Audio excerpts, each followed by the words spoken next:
Iya himun qabaa jeetin asitti kunoo ilmaan kan wajjin isin dhiyaadhee maaliif isinis na wajjin wanti kuttoo taphattanii jirtan bakka tana laffaatanii jirtan na wajjin hedduu dabdanii jirtanii yaadaa fi cinqamu jirtanii hin beeka.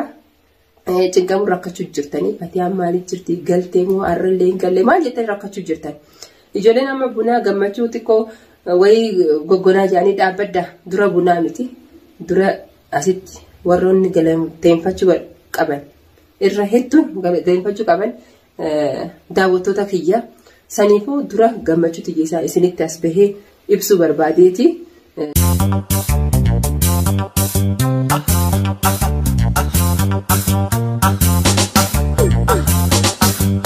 warahmatullahi wabarakatuh. Jaalatan tetapi hardatu takilletu arakilletu mal kabate dubeje chung kaisan. Wani no lamne arah wanin kabade sini dube. Mal jechung kaisan wani no lamne wanin kabade sini dube. Akuma itti ufetti jiranya. Wanin kabade sini dube madrele video isini warabe entre wae bari fi wae Fatiha. Arantana gammachu ajaiba kabade isini dube isini jecha jaalatan tetapi hardatu takanya video tana hanga dumati daawuturan nufana tura. Ninja me ara Fatihan maal jette wanni Fatihan jette ana akka mataa kiyyaatti baay'ee takka gammadeetiin isinii dhufeesitti maal jechuun keessa waan hin oolamne wanni an ara qabadde isinii dhufe gammachuu gartee dhuma hin qabne akkuma ana gammade kanatti yoo namni hundi gammadee an baay'ee takka dasanatti jedhaa akka mataa kiyyaatti kanarraa Fatihan ijoollee isii keessatti deebitee maashaallah jennani baga wallahi duga Oromon martinu waan fete waan tanamatti disi ijoollee ta'e keessatti deebi'ee jechuudhaan namni hundi irraa dubbataa jiranii wallahi nu biraan akka ajaa'ibatti kabajaa guddaa na biraa qabda jaa kanumaanuu hordoftoonni fi jaalatamtoonni kiyya baay'ee takka isin galatoofadhaa baay'ee takka isin jaaladhaa baay'ee takka naaf galatoomaa jechuudhaan dhaamsisi bum gootee jirti.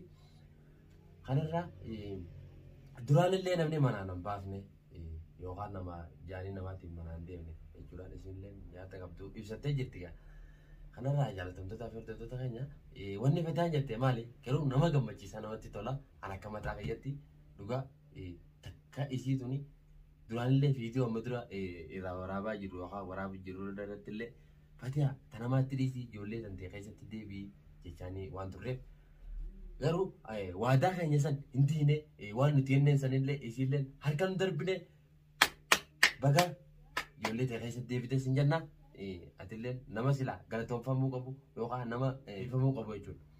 Kanarraa baga ijoollee ta'e keessatti deebitee asumaan sin jecha anilleen akka dhaamsa killee tuubittillee baay'ee takkaan si jaaladhaa baay'ee takkaan si kabaja eega ijoollee ta'e keessatti deebitee laayikii dhibba qabda yookaan badhaasa na biraa qabda waan akka mataa kiyyaatti. Kana raame ani duraanis namni deemnaan jeen jiru namni waan aan jeen jiru jechuudhaan isinillee dhaamsisi ibsattee waan jirtu kan warra jaalatamtootaa fi hordoftoota keenya baay'ee takka galatoomii isin jecha isinillee hordoftoota keenya gaa viidiyoo tanaan gadhumaatti nu faana turu nu hordofaa isiniin jecha mee waan Fatiyaan jettu waliin ilaallu. Garuu namni hin balleessine hin jiru balleessee badii tiyyallee ni beekaa. Akkanan seeni maaliif yeroo deemu san akkanan seeni anuun irra qadde maaliif eegan manarraa deemee boodan waa hunda arke garuu namni hin balleessine hin jiru anis badii tiyya aaruus. Wow dhugaa baay'ee takka namatti tola wanni isin jettillee asumaanuu Haafisaa fi abaloo ijoolleen gaa hedduutu jira. Hanga isaan buna dhaabaniitiin anilleen hordoftoota kiyyaan yookaan galatoonfatuudhaaf yookaan Oromoo addunyaa tanarra jirtu guutuu kan duraan ijoollee ta'e keessatti deebi'ee na jajjabeessaa tureen galatoonfadhattee dhufte baay'ee takka galatoomii sin jenna alaamtaan tantee ta'onni irraa kaatee nu bira geessee jirti nu bira geesseellee nu bira lafa dhooyteeti harka lamaan irraa fuuna jirra gaa har'a akkuma gammannatti jirra gammachuun tun gaa ta'uu dhaabbattu haa godhu rabbiin haa godhu jennaani asumaanuu isiillee gammachuu isii gartee ta'uu dhaabbattu rabbi haa godhuuf jennaani. Asumaanuu jaalatamtootaa fi hordoftoota keenya an akka mataa gootitti irraan tana waan baay'ee takka dhugaa na gammachiise wallahi duraan isin ijoollee isii dhiiftee manatti dhiiftee deemuun sun baay'ee takka na gaddisiisa. Kanarraa immoo arraan tana hoggaan ijoollee isiitii wajjin akkanatti ummaa Hamzaa ijoollee isiitii wajjin akka ta'e ishee fataa ofirraa achi jirtu kana baay'ee takkanatti tole akka mataa kootiitti.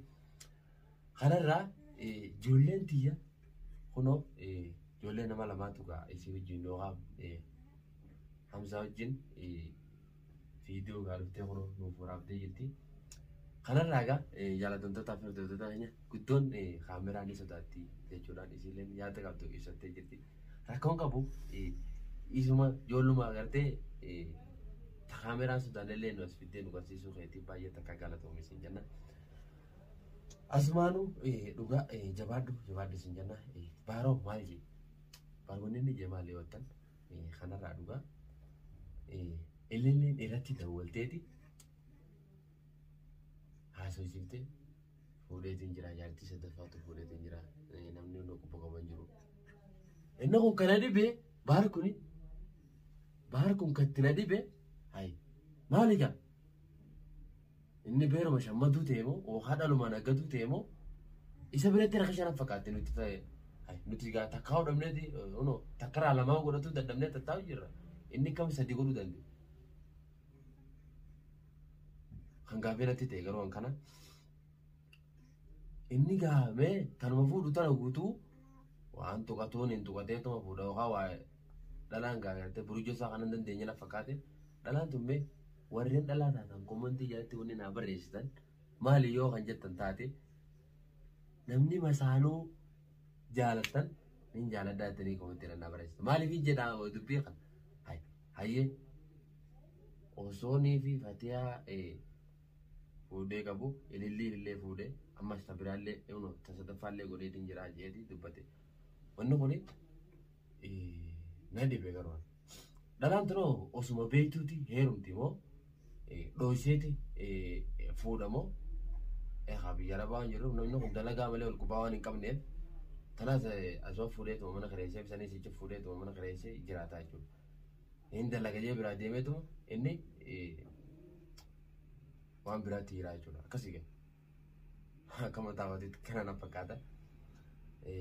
Mee waan ililliin baar jette laala. Alhamdulillah manaan bulate. Hajja. Manaan buleetta? Wanni ijoollee biyya biraa ala na bulti maal ta'e? Bultee gaa'eesiin dubbii fataan salaanii ka jirti. Asumaanuu gaa kunoo jaalatamtootaa fi hordoftoota kiyyaa waan isin jette dhageessanii jirtanii antana waan hin jiruun hin qabu. Tana Oromootu waan jiruun beekaa. Abbuma beekuuf dhiibnaan akka mataa kiyyatte garuu anarra wanni hin qabadee isiniif dhufe guyyaa hunda waa'ee yaani nama gaddisiisu qabadee isinii dhufaa ooluun kiyya anummaa hunda dabbaree jira. Asumaanuu warreen maatii killee tuuttaatanillee baay'ee takka galatooma kan maatii nuuf hin ta'inillee asumaanuu maatii keenyatti dabalamaa subscribe like share godhuudhaan nu bira dhaabbadhaa. Kanarraa olii guyyaadhaan waan babbareeda waan nama kabachiisu waan nama bashannansiisu qabannee isinii dhufna. Waan viidiyoo tana hanga dhumaatti daawwattaniif baay'ee takka galatooma hanga viidiyoo biraatiin walitti deemnutti nagaan naaf ta'u.